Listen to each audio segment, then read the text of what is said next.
اب نہ جانے کیا ہوگا، اب کہاں جانا ہوگا ممدو چاچا؟ اچانک اس نے ہمت کر کے ممدو سے پوچھ لیا۔ بہت اچھی جگہ چلیں گے، ممدو نے مختصر سے جواب دیا۔ ماجدہ کے دل میں اٹھنے والی غم کی لہریں اور بھی زیادہ شدت کے ساتھ اس کے سارے وجود میں پھیلنے لگی۔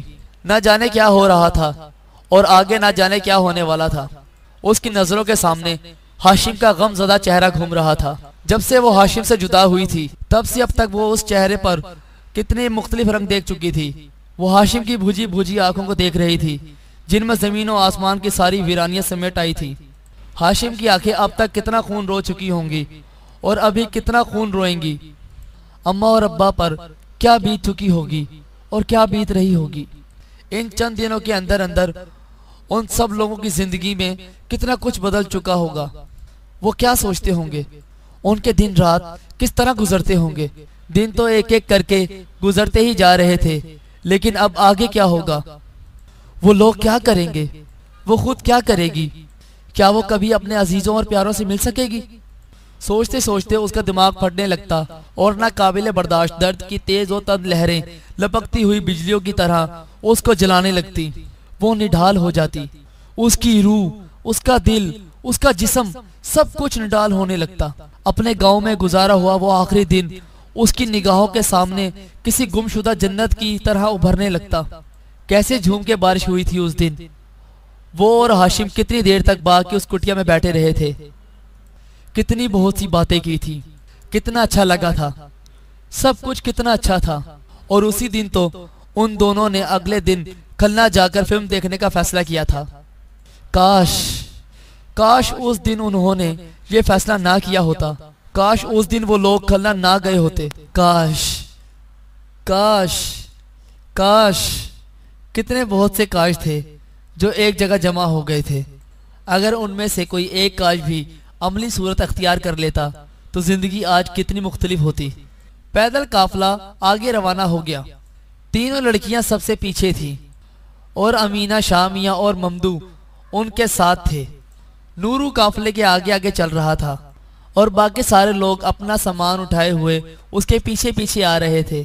وہ لوگ اس جگہ سے گزرے جہاں وہ چھوٹی سی عمارت واقع تھی، جہاں سے وہ وردی والا آدمی نکل کر آیا تھا۔ وہی وردی والا مسلح آدمی ایک اور مسلح آدمی کے ساتھ چھوٹی سی عمارت کے سامنے کھڑا ہوا تھا۔ نورو نے ان دونوں کو دیکھ کر ہاتھ ہلایا اور جواباً انہوں نے بھی ہاتھ ہلائے۔ قافلہ اس جگہ سے آگے بڑھتا گیا۔ تقریباً بالکل اندھیرا پھیل گیا تھا جب وہ ایک اور جگہ رکے۔ یہاں بھی ایک چھوٹی سی عمارت نظر آ رہی تھی جس میں روشنی ہو رہی تھی۔ نورو اس چھوٹی سی عمارت کے دروازے میں داخل ہو کر اندر کہیں غائب ہو گیا۔ قافلہ عمارت سے کچھ فاصلے پر ٹھہرا رہا۔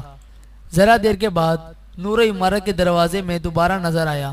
وہ روشنی میں تھا اور اس کے ساتھ دو مسلح باوردی افراد تھے، لیکن ان کی وردی اس مسلح شخص کی وردی سے مختلف تھی جو اس سے پہلے والی عمارت میں ملا تھا۔ دونوں مسلح افراد نورو کے ساتھ عمارت کے دروازے سے صرف ذرا سا آگے آئے اور انہوں نے وہیں سے نیم تاریکی میں کھڑے ہوئے قافلے پر نظریں دوڑائیں۔ پھر وہ نورو سے کچھ باتیں کرنے لگے۔ ذرا دیر بعد نورو وہاں سے تیزی سے چلتا ہوا قافلے کے پاس آیا اور اس نے سب لوگوں کو آگے چلنے کا اشارہ کیا۔ اس کے ساتھ ہی قافلے میں حرکت نمودار ہوئی اور سب لوگ آگے بڑھنے لگے۔ شکر ہے خدا کا، امینہ نے آہستہ سے کہا۔ یہ مرحلہ بھی بخیر و خوبی طے ہو گیا۔ طے کیوں نہ ہوتا؟ شامیہ نے ہلکی سی سرگوشی میں جواب دیا۔ آخر ان لوگوں کا بھی تو فائدہ ہے جبکہ نقصان ان کا کچھ بھی نہیں ہے۔ ماجدہ کی کچھ سمجھ میں نہیں آیا کہ یہ لوگ کیا باتیں کر رہے ہیں اور ان کا کیا مطلب ہے۔ اس کے قدم ذرا سست پڑنے لگے کہ امینہ نے اس کو ٹھوکا دیا۔ جلدی جلدی بیٹی، جلدی جلدی۔ امینہ کا لہجہ بہت نرم مہربان تھا۔ رات سر پر آ رہی ہے، ہمیں ابھی بہت دور جانا ہے۔ مگر ہم جا کہاں رہے ہیں چاچی؟ ماجدہ نے اپنے قدم تیز کرتے ہوئے امینہ سے پوچھا۔ لوگ ہمیں کچھ بتاتے بھی نہیں۔ بہت اچھی جگہ لے جا رہے ہیں تمہیں، امینہ نے اس طرح نرم لہجے میں کہا۔ خوش قسمت ہو تم لوگ کہ اتنی اچھی جگہ جا رہی ہو۔ کچھ دن وہاں رہو گی، کھیلو گی، کودو گی، کھاؤ گی، پیو گی، عیش کرو گی اور پھر تمہیں تمہارے والدین کے پاس پہنچا دیا جائے گا۔ پھر اپنے گھروں میں رہنا۔ مگر میں تو ابھی اپنے گھر جانا چاہتی ہوں چاچی۔ فردوسی نے تقریباً روندھی ہوئی آواز میں کہا، آپ مجھے ابھی میرے گھر... ارے خاموش ہو جا پاگل لڑکی! شامیہ نے اسے ڈانٹا، تم کو کچھ پتہ نہیں ہے کہ تمہارے لیے کیا کیا کر رہے ہیں، بس اب اپنی زبان بالکل بند رکھو۔ فردوسی سہم کر بالکل خاموش ہو گئی۔ اس کے بعد کسی لڑکی نے کوئی بات نہیں کی۔ سفر خاموشی سے جاری رہا۔ اب رات ہو گئی تھی۔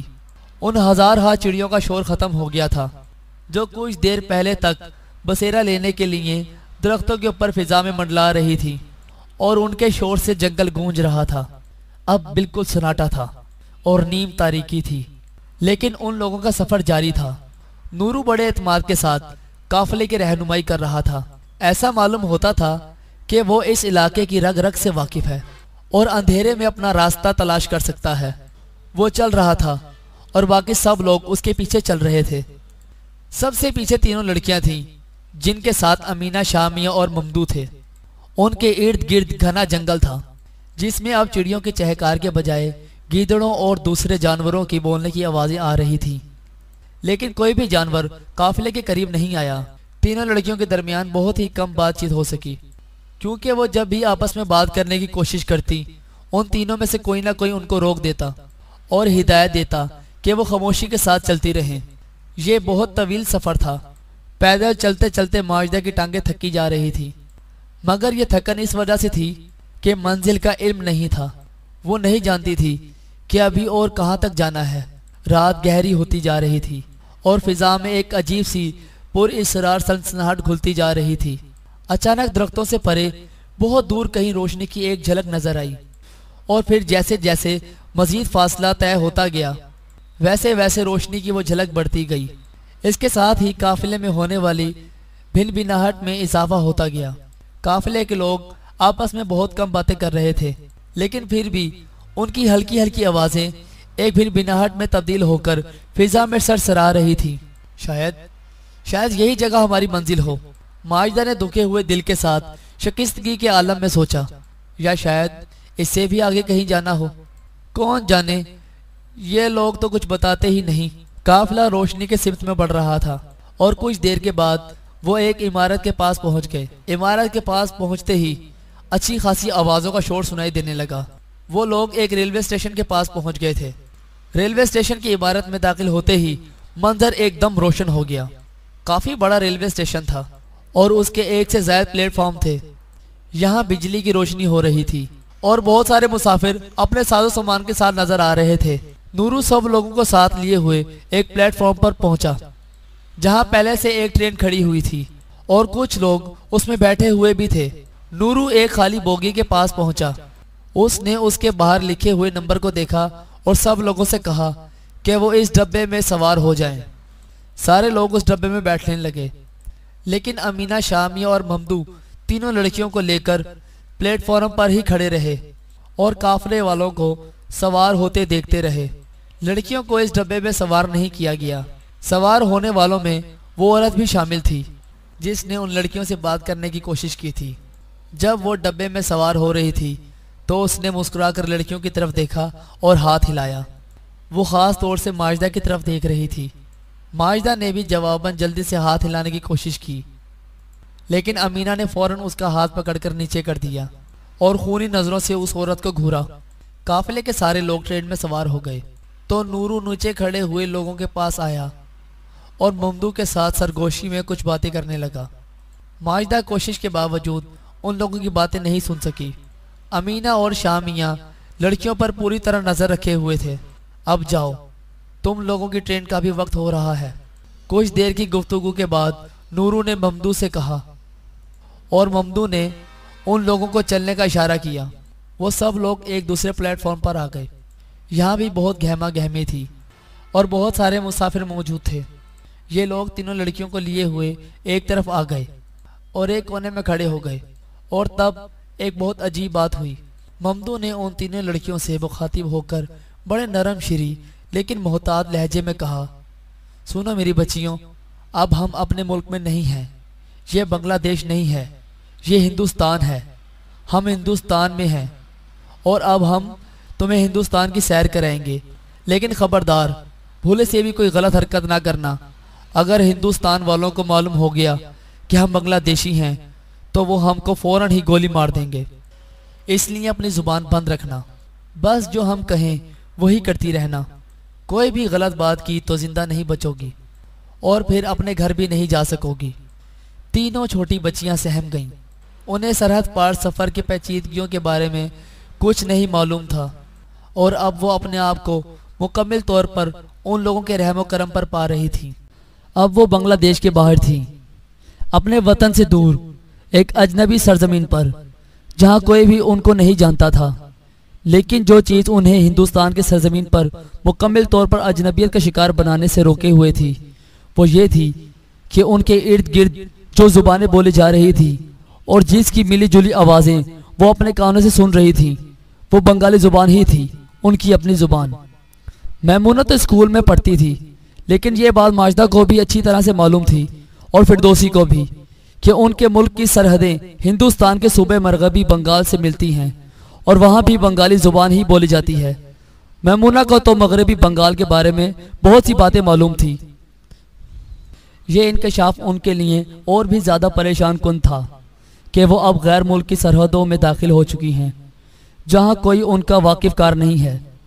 اب تو جو کچھ تھے بس یہی لوگ تھے جو انہیں یہاں لے کر آئے تھے۔ امینہ نے انہیں ایک بینچ پر بٹھا دیا اور خود بھی ان کے ساتھ بیٹھ گئی۔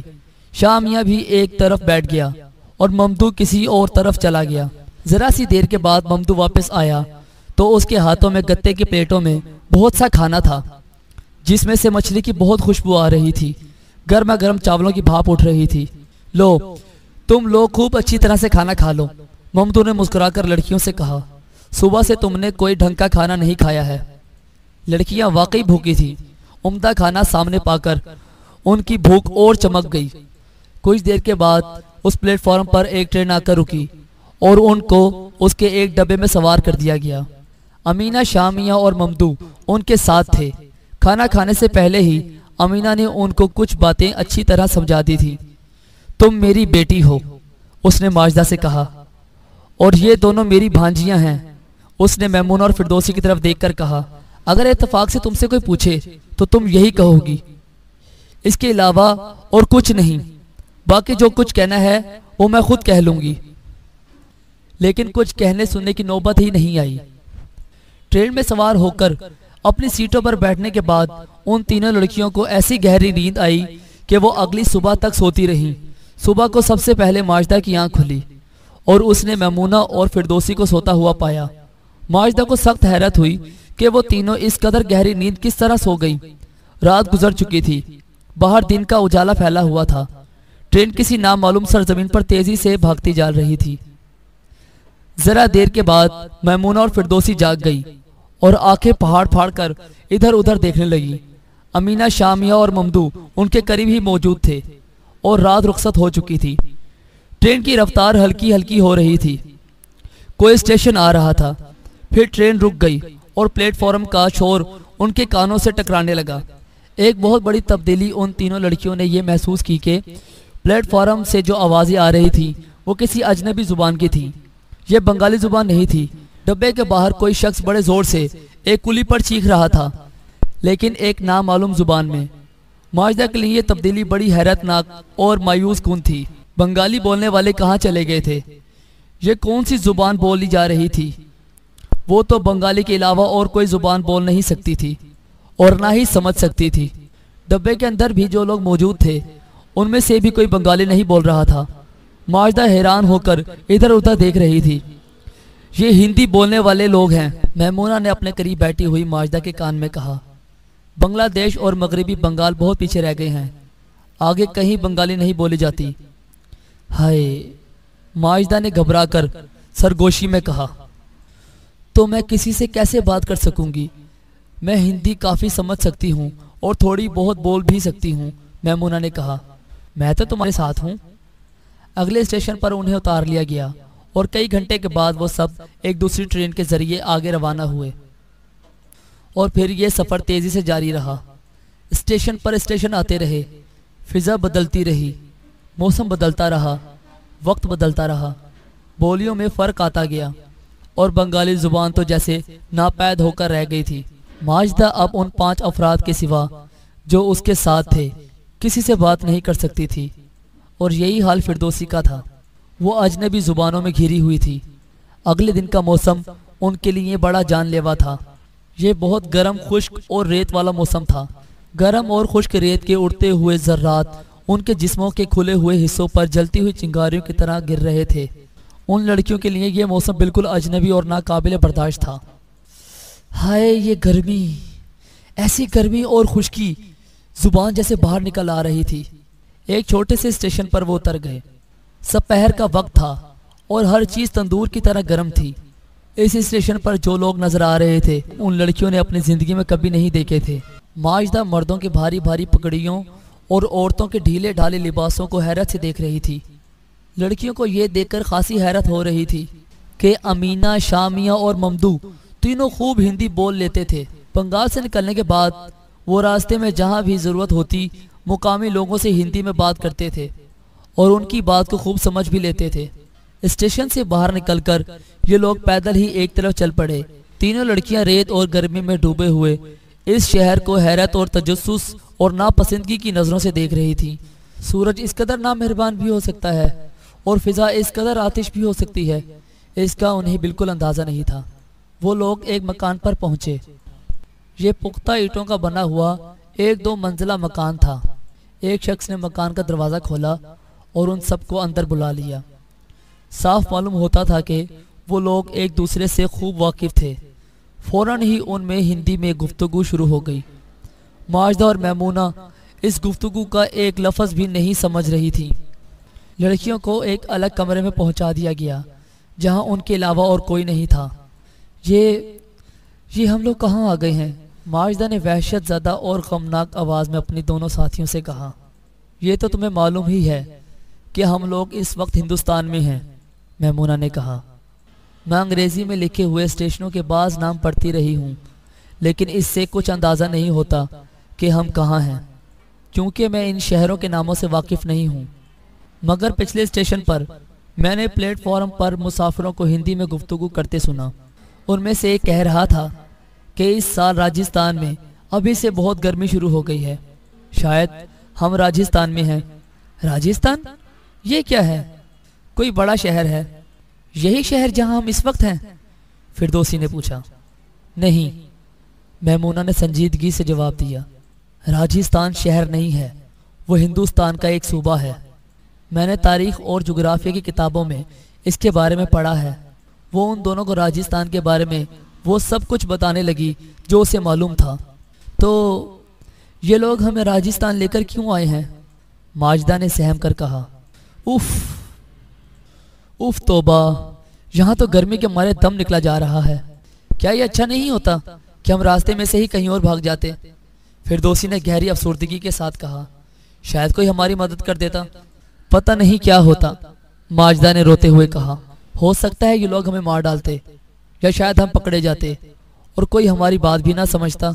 دراصل وہ تینوں لڑکیاں سارا وقت اس قدر خوف زدہ اور پریشان رہی تھیں کہ ان میں بھاگنے کا خطرہ مول لینے کا حوصلہ ہی نہیں تھا۔ ان لوگوں کی گفتگو جاری تھی کہ امینہ کمرے میں داخل ہوئی۔ بہت گرمی ہے نا؟ اس نے مسکرا کر لڑکیوں سے کہا۔ اس جگہ کی آب و ہوا ہمارے بنگلہ دیش سے بہت الگ ہے۔ یہاں بارش بھی بہت کم ہوتی ہے۔ اچھا، اب تم تینوں باری باری نہا لو، پھر کھانا کھا کر آرام کرو۔ سفر کی تھکن بہت ہوگی۔ ہم اپنے گھر کب جائیں گے امینا چاچی؟ ماجدہ نے بھرائی ہوئی آواز میں کہا۔ ہم اب ایک ایسی جگہ آ گئے ہیں جہاں کوئی ہماری زبان بھی نہیں سمجھتا۔ گھبراتی کیوں ہو؟ امینا نے کہا۔ میں جو تمہارے ساتھ ہوں۔ یہ لوگ ہماری زبان نہیں سمجھتے تو کیا ہوا؟ میں تو ان کی زبان سمجھتی ہوں اور میں تمہارے ساتھ ہوں۔ تمہیں جو کچھ بھی کہنا ہو مجھ سے کہہ سکتی ہو۔ مگر چاچی، ہم لوگ اپنے گھر کب جائیں گے؟ ماجدہ نے اپنا سوال دہرایا۔ ہم لوگ یہاں نہیں رہنا چاہتے چاچی، میمونہ نے رودھی ہوئی آواز میں کہا۔ خدا کے واسطے ہمیں ہمارے گھروں کو پہنچا دیجیے۔ ہم تو اپنے گھروں سے بہت دور آ گئے ہیں۔ ہمارا وعدہ ہے، امینا نے مسکرا کر کہا۔ ہم نے تم سے بار بار کہا ہے کہ ہم تم کو تمہارے گھر پہنچا دیں گے، بس کچھ ہی دنوں کی بات ہے۔ ذرا تھوڑا سا گھوم پھر لو، دنیا دیکھ لو، پھر اپنے اپنے گھروں کو چلی جانا۔ لڑکیاں اگرچہ چھوٹی تھیں لیکن ان کے اندر اتنا شعور ضرور موجود تھا کہ وہ اچھی طرح سمجھ لیں کہ امینہ جھوٹ بول رہی ہے، شاہ میاں اور ممدو بھی جھوٹ بول رہا ہے۔ یہ لوگ انہیں ان کے گھر والوں کے پاس کبھی نہیں لے جائیں گے۔ وہ جانتی تھی کہ انہیں اغوا کر لیا گیا ہے اور ان کے ساتھ آگے خدا جانے کیا ہونے والا ہے۔ وہ شدید بے بسی اور لاچاری کا شکار تھی۔ جس جال میں وہ جکڑی جا چکی تھی اس سے باہر نکلنا ان کے لیے کوئی آسان کام نہیں تھا۔ وہ تو کسی معجزے کی، کسی غیبی امداد کی منتظر تھیں۔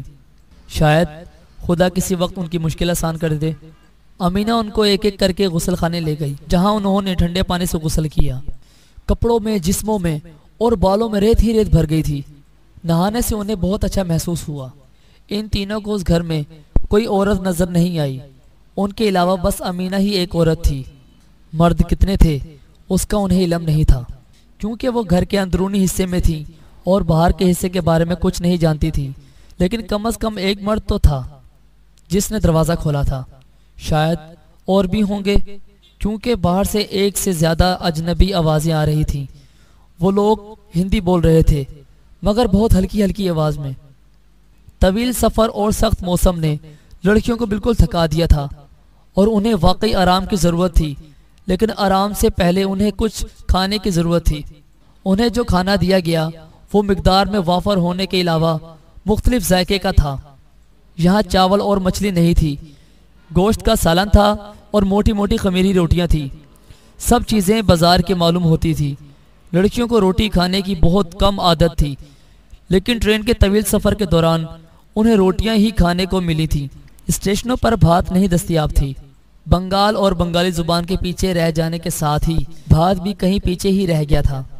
مچھلی بھی بامشکل صرف ایک اسٹیشن پر مل سکی تھی، اور یہاں راجستھان کے اس نامعلوم گرم و گرد آلود شہر میں، جہاں کی جھلسا دینے والی ہوا ان کے جسموں کو چھیلے جا رہی تھی، انہیں روٹی اور گوشت کا سالن ہی کھانے کو ملا تھا۔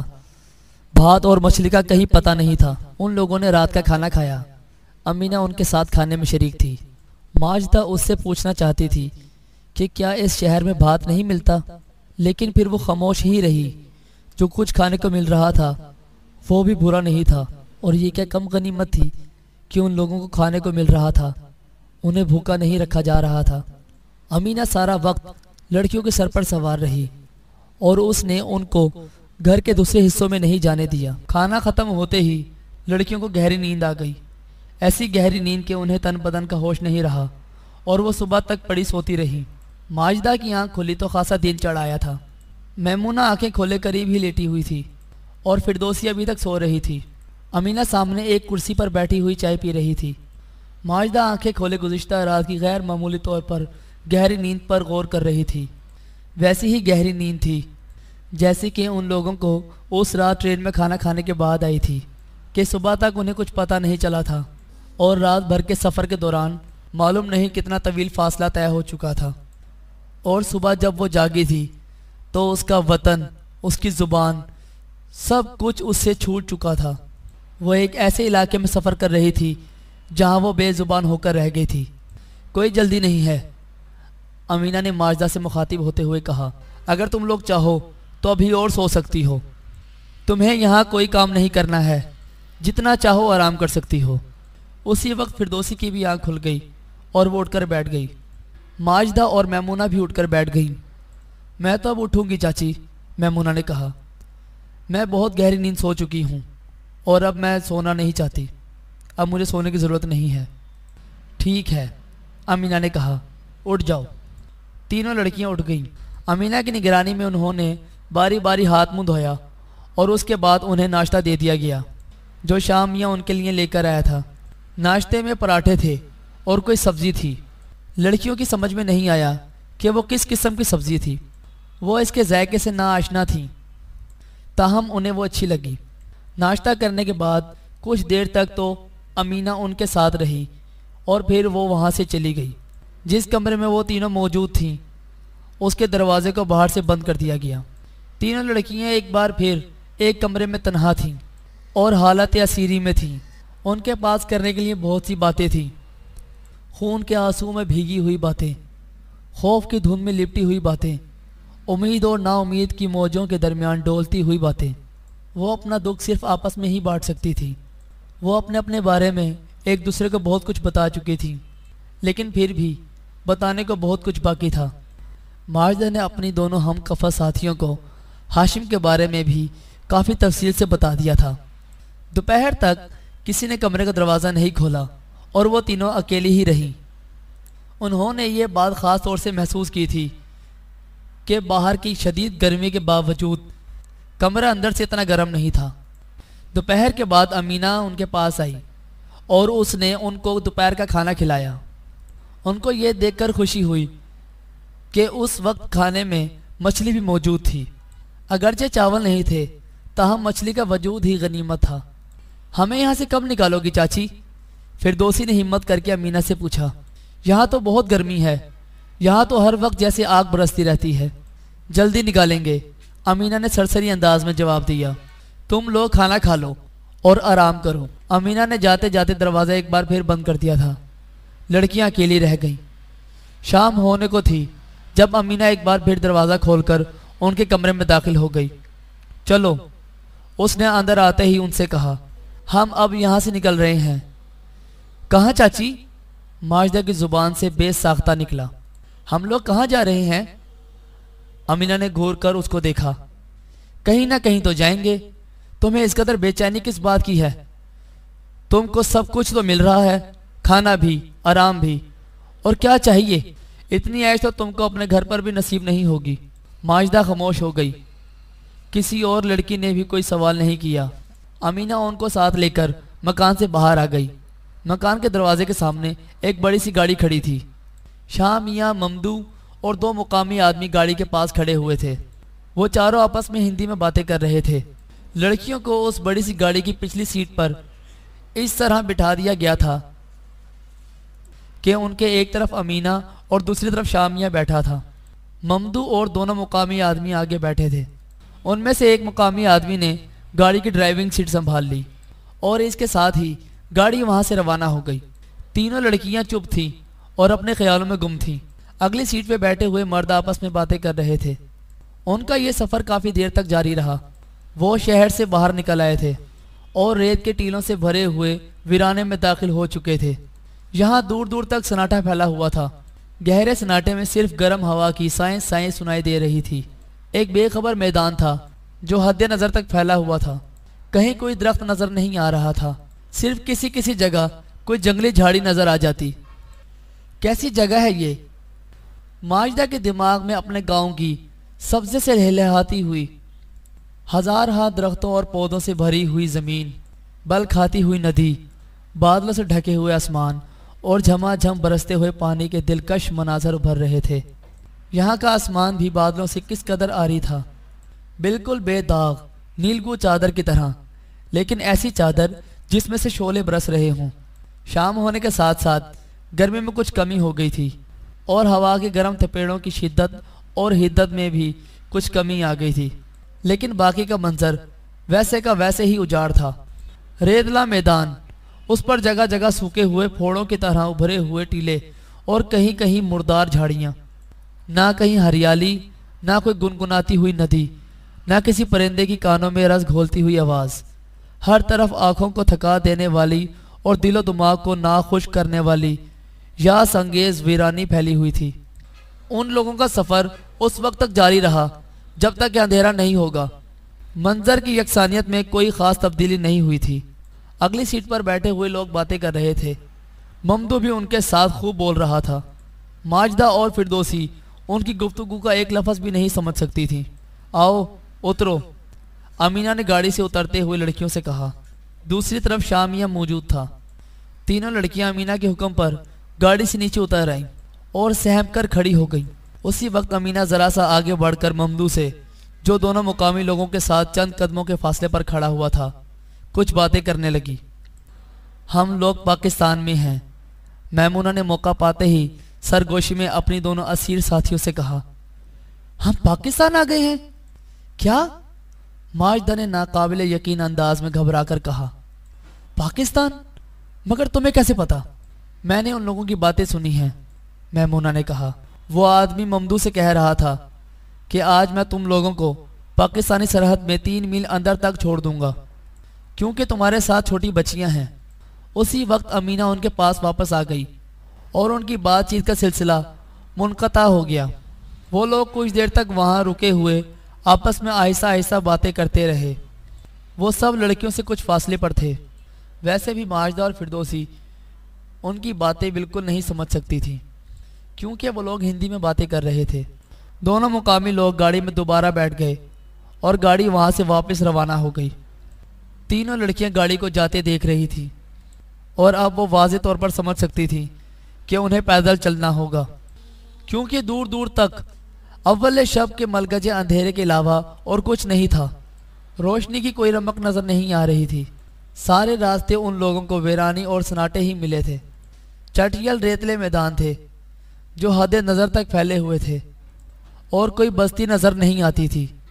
شاید گاڑی بستی اور آبادی سے بچتی بچاتی خاص طور سے ویران علاقے میں سفر کرتی ہوئی آئی تھی۔